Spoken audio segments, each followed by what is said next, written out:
ಸ್ನೇಹಿತರೆ, ಚರಿತ್ರೆ ಮತ್ತೊಂದು ವಿಡಿಯೋಗೆ ನಿಮಗೆಲ್ಲ ಪ್ರೀತಿಯ ಸ್ವಾಗತ. ಪಾಕಿಸ್ತಾನದಲ್ಲಿ ಮತ್ತೊಮ್ಮೆ ನಿಗೂಢ ವ್ಯಕ್ತಿಗಳು ತಮ್ಮ ಆಟ ಶುರು ಮಾಡಿದ್ದಾರೆ. ಪಾಕಿಸ್ತಾನದಲ್ಲಿ ಈಗ ಉಗ್ರರು ಕೂಡ ಸೇಫ್ ಅಲ್ಲ. ಉಗ್ರರನ್ನ ನಿಗೂಢ ವ್ಯಕ್ತಿಗಳು ಹುಡುಕಿ ಮಟ್ಟ ಹಾಕೋದಕ್ಕೆ ಶುರು ಮಾಡಿದ್ದಾರೆ. ಅದರಲ್ಲೂ ಈ ಬಾರಿಯಂತೂ ನಿಗೂಢ ವ್ಯಕ್ತಿಗಳು ಅತಿ ದೊಡ್ಡ ಸೇಡೊಂದನ್ನ ತೀರಿಸಿಕೊಂಡಿದ್ದಾರೆ. ಕುಲ್ಭೂಷಣ್ ಜಾಧವ್ ಅವರಿಗೆ ಚಿತ್ರಹಿಂಸೆ ನೀಡಲು ಪ್ರಮುಖ ಕಾರಣನಾದ ಒಬ್ಬ ಕ್ರಿಮಿ ಈಗ ಪರಲೋಕ ಸೇರಿದ್ದಾನೆ. ಈತನನ್ನ ಪರಲೋಕ ಸೇರಿಸಿದ್ದು ಇದೇ ನಿಗೂಢ ವ್ಯಕ್ತಿಗಳು. ಅಲ್ಲಿಗೆ ಸ್ವಲ್ಪ ದಿನಗಳ ಕಾಲ ಪಾಕಿಸ್ತಾನದಲ್ಲಿ ರೆಸ್ಟ್ ತೆಗೆದುಕೊಂಡಿದ್ದ ಮುಸುಕುಧಾರಿಗಳು ಈಗ ಮತ್ತೊಮ್ಮೆ ಕೆಲಸ ಆರಂಭಿಸಿದ್ದಾರೆ. ಅದು ಕೂಡ ನಿಗೂಢ ವ್ಯಕ್ತಿಗಳು ದೊಡ್ಡ ಮೀನನ್ನೇ ಬಲೆಗೆ ಹಾಕಿಕೊಂಡಿದ್ದಾರೆ. ಮುಸುಕುಧಾರಿಗಳ ಈ ಪ್ಲಾನ್ ಅನ್ನ ನೋಡಿ ಉಗ್ರರು ಬೆಚ್ಚಿ ಬಿದ್ದಿದ್ದಾರೆ. ಮುಂದೆ ಏನಾಗುತ್ತೋ ಏನೋ, ಮುಂದಿನ ಟಾರ್ಗೆಟ್ ಯಾರು ಅಂತ ಭಯ ಪಡ್ತಾ ಇದ್ದಾರೆ. ಪರಿಸ್ಥಿತಿ ಎಲ್ಲಿವರೆಗೆ ಬಂದಿದೆ ಅಂದ್ರೆ ಪಾಕಿಸ್ತಾನದಲ್ಲಿ ಇಲ್ಲಿವರೆಗೆ ಸೇಫ್ ಆಗಿದ್ದ ಉಗ್ರರೇ ಈಗ ಭಯದಲ್ಲಿ ನಡಕ್ತಾ ಇದ್ದಾರೆ. ಎಲ್ಲೆಲ್ಲ ಅಡಗಿಕೊಳ್ಳೋದಕ್ಕೆ ಸಾಧ್ಯವಿದೆಯೋ ಅಲ್ಲೆಲ್ಲ ಅಡಗಿ ಕುಳಿತುಕೊಳ್ಳೋದಕ್ಕೆ ಶುರು ಮಾಡಿದ್ದಾರೆ. ಅಷ್ಟಕ್ಕೂ ನಿಗೂಢ ವ್ಯಕ್ತಿಗಳು ದೊಡ್ಡ ಸೇಡು ತೀರಿಸಿಕೊಂಡಿದ್ದು ಹೇಗೆ? ಕುಲ್ಭೂಷಣ್ ಜಾಧವ್ ಅವರ ಪ್ರಕರಣವಾದ್ರೂ ಏನು? ಪರಲೋಕಕ್ಕೆ ಟಿಕೆಟ್ ಗಿಟ್ಟಿಸಿಕೊಂಡ ಆ ಉಗ್ರ ಯಾರು? ಆತನನ್ನ ಮುಸುಕುಧಾರಿಗಳು ಮಟ್ಟ ಹಾಕಿದ್ದು ಹೇಗೆ? ಎಲ್ಲವನ್ನ ಡೀಟೇಲ್ ಆಗಿ ತೋರಿಸ್ತೀವಿ ನೋಡಿ.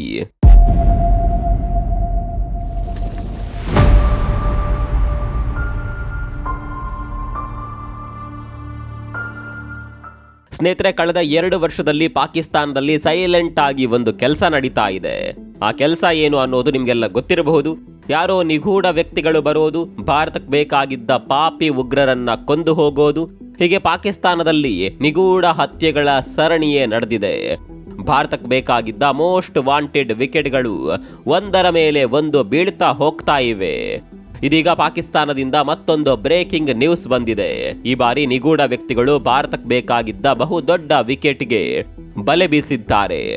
ಅದು ಕೂಡ ಕುಲ್ಭೂಷಣ್ ಜಾಧವ್ ಅವರು ನರಕ ಯಾತನೆ ಅನುಭವಿಸೋದಕ್ಕೆ ಪ್ರಮುಖ ಕಾರಣನಾದ ಕ್ರಿಮಿ ಈಗ ಫ್ರೀಯಾಗಿ ಪರಲೋಕಕ್ಕೆ ಟಿಕೆಟ್ ಗಿಟ್ಟಿಸಿಕೊಂಡಿದ್ದಾನೆ. ಈತನಿಗೆ ಸಾವು ಅಂದ್ರೆ ಹೇಗಿರುತ್ತೆ ಅನ್ನೋದನ್ನ ತೋರಿಸಿದ್ದು ಅಪರಿಚಿತ ಗನ್ಮ್ಯಾನ್ಗಳು. ಯಾವ ರೀತಿ ಕಳೆದ 2 ವರ್ಷಗಳಿಂದ ನಿಗೂಢ ವ್ಯಕ್ತಿಗಳು ಭಾರತಕ್ಕೆ ಬೇಕಾಗಿರುವ, ಭಾರತಕ್ಕೆ ಅನ್ಯಾಯ ಮಾಡಿರುವ ಪಾಪಿಗಳನ್ನ ಎಲಿಮಿನೇಟ್ ಮಾಡ್ತಾ ಇದ್ದಾರೋ, ಅದೇ ರೀತಿ ಈಗ ಮತ್ತೊಬ್ಬ ಪಾಪಿಯ ಕತೆ ಮುಗಿಸಿದ್ದಾರೆ. ಬಲ್ಚಿಸ್ತಾನದ ತರ್ಬಾತ್ನಲ್ಲಿ ಶುಕ್ರವಾರ ರಾತ್ರಿ ನಿಗೂಢ ವ್ಯಕ್ತಿಗಳು ಫೀಲ್ಡ್ಗಿಳಿದು ಬಿಟ್ಟಿದ್ರು. ಕಾರ್ಗತ್ತಲ ರಾತ್ರಿಯಲ್ಲಿ ಮಾಸ್ಟರ್ ಪ್ಲಾನ್ ಮಾಡಿಕೊಂಡು ಅಖಾಡಕ್ಕಿಳಿದ ಮುಸುಕುಧಾರಿಗಳು ಮುಫ್ತಿ ಶಾ ಮೀರ್ ಅನ್ನುವ ಪಾಪಿಗೆ ತುಂಬಾನೇ ಹತ್ತಿರದಿಂದಲೇ ಗುಂಡು ಹಾರಿಸಿದ್ದಾರೆ. ಈತ ಮಸೀದಿಗೆ ಹೋಗಿ ಪ್ರಾರ್ಥನೆ ಮಾಡಿ ವಾಪಸ್ ಬರ್ತಾ ಇದ್ದ. ಹೀಗೆ ವಾಪಸ್ ಬರ್ತಾ ಇದ್ದ ವೇಳೆ ಯಾರೋ ಅಪರಿಚಿತರು ಬೈಕ್ನಲ್ಲಿ ಬಂದಿದ್ದಾರೆ. ಬೈಕ್ನಲ್ಲಿ ಬಂದ ಈ ನಿಗೂಢ ವ್ಯಕ್ತಿಗಳು ಏನಾಗ್ತಿದೆ ಅನ್ನುವಷ್ಟರಲ್ಲೇ ಮುಫ್ತಿ ಮೇಲೆ ಗುಂಡುಗಳ ಸುರಿಮಳೆ ಮಾಡಿದ್ದಾರೆ. ಅಷ್ಟು ಹತ್ತಿರದಲ್ಲಿ ಗುಂಡು ಹಾರಿಸಿದ ಮೇಲೆ ಎಂತಹ ಗಟ್ಟಿ ಜೀವವಾದರೂ ಉಳಿಯೋದಕ್ಕೆ ಸಾಧ್ಯವೇ ಇಲ್ಲ. ಮುಫ್ತಿಯನ್ನ ಅಲ್ಲಿದ್ದವರು ಆಸ್ಪತ್ರೆಗೆ ದಾಖಲು ಮಾಡ್ತಾರೆ. ಆದರೆ ಡಾಕ್ಟರ್ಗಳಿಂದ ಏನೇನು ಮಾಡೋದಕ್ಕೆ ಸಾಧ್ಯವಾಗೋದಿಲ್ಲ. ಅಂದಹಾಗೆ ಈ ಮುಫ್ತಿ ಬಲ್ಚಿಸ್ತಾನದಲ್ಲಿ ಭಯೋತ್ಪಾದನೆಯನ್ನ ಸ್ಪ್ರೆಡ್ ಮಾಡೋದಕ್ಕೆ ದೊಡ್ಡ ಪ್ರಯತ್ನಗಳನ್ನ ಮಾಡ್ತಾ ಇದ್ದ. ಯುವಕರನ್ನ ಸೇರಿಸಿಕೊಂಡು ಉಗ್ರವಾದಿ ಸಂಘಟನೆಗಳನ್ನ ಕೂಡ ಕಟ್ಟಿಕೊಳ್ಳುತ್ತಿದ್ದ. ಹೀಗೆ ಅಡಿಯಿಂದ ಮುಡಿಯವರೆಗೆ ಉಗ್ರವಾದವನ್ನೇ ತುಂಬಿಕೊಂಡಿದ್ದ ಮಫ್ತಿಯಲ್ಲಿ ಬಂದ ವ್ಯಕ್ತಿಗಳು ಫಿನಿಶ್ ಮಾಡಿದ್ದಾರೆ. ಸ್ನೇಹಿತರೆ, ನಿಮಗೆ ಗೊತ್ತಿರಲಿ, ಕಳೆದ ವಾರವಷ್ಟೇ ಪಾಕಿಸ್ತಾನದಲ್ಲಿ ಇಂಥದ್ದೇ ಒಂದು ಘಟನೆ ನಡೆದಿತ್ತು. ಉಗ್ರ ಸಂಘಟನೆಯೊಂದಕ್ಕೆ ಸೇರಿದ್ದ ಮೌಲ್ವಿ ಅಮಾನುಲ್ಲಾ ಮತ್ತು ಗುಲಾಮ್ ಸಾರ್ವಾರ್ನನ್ನ ಬೈಕ್ನಲ್ಲೇ ಬಂದಿದ್ದ ನಿಗೂಢ ವ್ಯಕ್ತಿಗಳು ಶೂಟ್ ಮಾಡಿ ಬಿಸಾಕಿದ್ರು. ಇದೇ ಪ್ಯಾಟರ್ನ್ನಲ್ಲಿ ಇದೀಗ ಮತ್ತೊಬ್ಬನ ಜೀವ ತೆಗೆದಿದ್ದಾರೆ. ಅಂದಹಾಗೆ ಮುಫ್ತಿ ಸಾಮಾನ್ಯ ವ್ಯಕ್ತಿಯಲ್ಲ. ಎಲ್ಲೇ ಹೋಗೋದಿದ್ರು ತುಂಬಾ ಅಲರ್ಟ್ ಆಗಿ ಹೋಗಿ ಬರ್ತಾ ಇದ್ದ. ಗೊತ್ತಿರಲೇಬೇಕಾದ ಸಂಗತಿ ಅಂದ್ರೆ ಈತನನ್ನ ಮುಗಿಸ್ಬೇಕು ಅಂತ ತುಂಬಾ ಹಿಂದೆನೆ ಪ್ಲಾನ್ ಮಾಡಲಾಗಿತ್ತು. ಕಳೆದ ವರ್ಷವೇ 2 ಬಾರಿ ಈತನ ಮೇಲೆ ಮಾರಣಾಂತಿಕ ದಾಳಿಗಳು ನಡೆದಿತ್ತು. ಆದರೆ ಈತನ ಅದೃಷ್ಟ ಚೆನ್ನಾಗಿತ್ತು. ಇನ್ನೇನು ಕತೆ ಮುಗೀತು ಅನ್ನುವಾಗ ಬದುಕಿ ಮರುಜೀವ ಪಡೆದಿದ್ದ. ಆದರೆ ಈ ಬಾರಿ ಅದಕ್ಕೆ ಅವಕಾಶವೇ ಇರಲಿಲ್ಲ. ಈ ಬಾರಿ ನಿಗೂಢ ವ್ಯಕ್ತಿಗಳು ಪರ್ಫೆಕ್ಟ್ ಆಗಿಯೇ ಪ್ಲಾನ್ ಮಾಡಿದ್ರು. ಹೀಗಾಗಿ ಮುಫ್ತಿಗೆ ತಪ್ಪಿಸಿಕೊಳ್ಳೋದಕ್ಕೆ ಸಾಧ್ಯವೇ ಆಗಲಿಲ್ಲ. ಇದೆಲ್ಲ ಸರಿಯಪ್ಪ, ಈ ಮುಫ್ತಿ ಯಾರು? ಆತನನ್ನ ಕಂಡ್ರೆ ಭಾರತಕ್ಕೆ ಆಗೋದಿಲ್ಲ ಯಾಕೆ? ಈತನಿಗೂ ಕುಲ್ಭೂಷಣ್ ಜಾಧವ್ಗೂ ಏನ್ ಸಂಬಂಧ ಅಂತ ಕೇಳಿದ್ರೆ ಉತ್ತರ ನಿಮ್ಮ ರಕ್ತ ಕುದಿಯುವಂತೆ ಮಾಡುತ್ತೆ.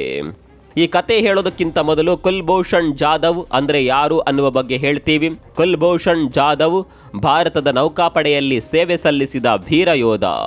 ಇವರು ನಿವೃತ್ತಿ ಬಳಿಕ ಇರಾನ್ನಲ್ಲಿ ಒಂದು ಬಿಸ್ನೆಸ್ ಪ್ರಾರಂಭ ಮಾಡ್ತಾರೆ.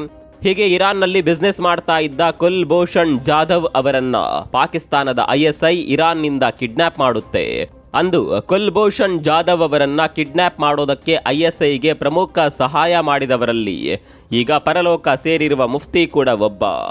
ಇಲ್ಲಿ ಗೊತ್ತಿರಲೇಬೇಕಾದ ಮತ್ತೊಂದು ಸಂಗತಿ ಅಂದ್ರೆ ಕುಲ್ಭೂಷಣ್ ಜಾಧವ್ ಅವರನ್ನ ಕಿಡ್ನಾಪ್ ಮಾಡೋದಕ್ಕೆ ISIಗೆ ಸಹಾಯ ಮಾಡಿದ ಮತ್ತೊಬ್ಬ ಕಿಂಗ್ ಪಿನ್ ಉಮರ್ ಇರಾನಿಯ ಕತೆ 2020ರಲ್ಲೇ ಮುಗಿದಿತ್ತು. ಅವನನ್ನ ಕೂಡ ಯಾರೋ ಅಪರಿಚಿತರು ಬಂದು ಕೊಂದು ಹೋಗಿದ್ರು. ಈಗ 5 ವರ್ಷದ ಬಳಿಕ ಮತ್ತೊಬ್ಬನ ಕತೆ ಕೂಡ ಮುಗ್ದಿದೆ. ಇದೆಲ್ಲ ಸರಿಯಪ್ಪ. ಇರಾನ್ನಲ್ಲಿ ತನ್ನ ಪಾಡಿಗೆ ಉದ್ಯಮ ನಡೆಸಿಕೊಂಡು ಇದ್ದ ಕುಲ್ಭೂಷಣ್ ಜಾಧವ್ ಅವರನ್ನ ಪಾಕಿಸ್ತಾನದ ISI ಯಾಕೆ ಕಿಡ್ನಾಪ್ ಮಾಡ್ತು ಅಂತ ನೀವೆಲ್ಲ ಕೇಳಬಹುದು. ಅದಕ್ಕೆ ಉತ್ತರ ಗೂಢಾಚಾರಿಕೆ. ಹೌದು, ಕುಲ್ಭೂಷಣ್ ಜಾಧವ್ ಪಾಕಿಸ್ತಾನದ ವಿರುದ್ಧ ಗೂಢಾಚಾರಿಕೆ ಮಾಡ್ತಾ ಇದ್ದಾರೆ.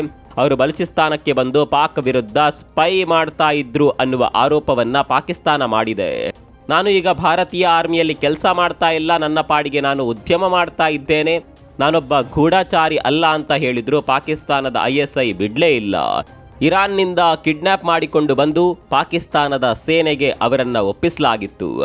ವಿಚಾರಣೆ ನಡೆಸಿದ್ದ ಪಾಕಿಸ್ತಾನದ ಮಿಲಿಟರಿ ಕೋರ್ಟ್ ದುಷ್ಕೃತ್ಯಗಳನ್ನು ನಡೆಸುವ ಪಿತೂರಿ ಹಾಗೂ ಗೂಢಾಚಾರಿಕೆಯ ಆರೋಪಗಳ ಮೇಲೆ 2017ರ ಏಪ್ರಿಲ್ನಲ್ಲಿ ಮರಣದಂಡನೆಯನ್ನ ವಿಧಿಸುತ್ತೆ. ಪಾಕಿಸ್ತಾನದ ಕೋರ್ಟ್ ತೀರ್ಪಿನ ವಿರುದ್ಧ ಭಾರತ ಜಾಗತಿಕ ಮಟ್ಟದಲ್ಲಿ ಹೋರಾಟ ಮಾಡೋದಕ್ಕೆ ಶುರು ಮಾಡುತ್ತೆ. ಅಂತಾರಾಷ್ಟ್ರೀಯ ನ್ಯಾಯಾಲಯದ ಮೆಟ್ಟಿಲೇರಿದ್ದ ಭಾರತ ಅಲ್ಲಿ ತನ್ನ ವಾದ ಮಂಡಿಸುತ್ತೆ. ಭಾರತದ ವಾದ ಆಲಿಸಿದ ಅಂತಾರಾಷ್ಟ್ರೀಯ ಕೋರ್ಟ್ ಪ್ರಕರಣದ ಅಂತಿಮ ತೀರ್ಪು ಬರುವವರೆಗೂ ಮರಣ ದಂಡನೆ ನೀಡಬಾರದು ಅಂತ ತೀರ್ಪು ನೀಡುತ್ತೆ. ಹೀಗಾಗಿ ಕುಲ್ಭೂಷಣ್ ಜಾಧವ್ ಅವರ ಮರಣದಂಡನೆ ಶಿಕ್ಷೆಗೆ ಇಲ್ಲಿವರೆಗೆ ಸ್ಟೇ ಇದೆ. ಆದರೆ ಅವರು ಹೇಗಿದ್ದಾರೆ, ಎಲ್ಲಿದ್ದಾರೆ ಅನ್ನೋದನ್ನ ಮಾತ್ರ ಪಾಕಿಸ್ತಾನ ತೋರಿಸ್ತಾ ಇಲ್ಲ. ಕುಲ್ಭೂಷಣ್ ಜಾಧವ್ ಅವರ ಬಗ್ಗೆ ಯಾವುದೇ ಸಮರ್ಪಕ ಮಾಹಿತಿಯನ್ನ ಪಾಕಿಸ್ತಾನ ನೀಡ್ತಾನೇ ಇಲ್ಲ. ಇದು ಕುಲ್ಭೂಷಣ್ ಜಾಧವ್ ಅವರ ವಿಚಾರ. ಇವರನ್ನ ಪಾಕಿಸ್ತಾನದ ಕೈಗೆ ಕೊಟ್ಟಿದ್ದು ಈಗ ಪರಲೋಕ ಸೇರಿರುವ ಮುಫ್ತಿ. ಈತನ ಮೇಲೆ ಬೇರೆ ಬೇರೆ ಆರೋಪಗಳು ಕೂಡ ಇದೆ. ಮೊದಲ ಆರೋಪ, ಉಗ್ರ ಸಂಘಟನೆಗಳನ್ನ ಕಟ್ಟೋದರಲ್ಲಿ ಈತ ನಿಸ್ಸೀಮ. ಅಷ್ಟೇ ಅಲ್ಲ, ಉಗ್ರರನ್ನ ಬೇರೆ ಬೇರೆ ದಾರಿಯ ಮೂಲಕ ಈತ ಭಾರತಕ್ಕೆ ತಲುಪುವಂತೆ ಮಾಡ್ತಾ ಇದ್ದ. ಇದು ಉಗ್ರವಾದದ ವಿಚಾರ. ಆದರೆ ಮತ್ತೊಂದು ಕಡೆಯಲ್ಲಿ ಬಲೂಚಿಸ್ತಾನ ಹೋರಾಟಗಾರರಿಗೂ ಕೂಡ ಈತನನ್ನ ಕಂಡ್ರೆ ಆಗ್ತಾ ಇರಲಿಲ್ಲ. ಸ್ನೇಹಿತರೆ, ನಿಮಗೆಲ್ಲ ಗೊತ್ತಿರಬಹುದು, ಪಾಕಿಸ್ತಾನದಲ್ಲಿ ಬಲೂಚಿಸ್ತಾನ ಹೋರಾಟ ದೊಡ್ಡ ಮಟ್ಟದಲ್ಲಿ ನಡೀತಾ ಇದೆ. ಇದಕ್ಕಾಗಿ ಅವರು ಬಲೂಚಿಸ್ತಾನ್ ಲಿಬರೇಷನ್ ಆರ್ಮಿಯನ್ನೇ ಕಟ್ಟಿಕೊಂಡಿದ್ದಾರೆ.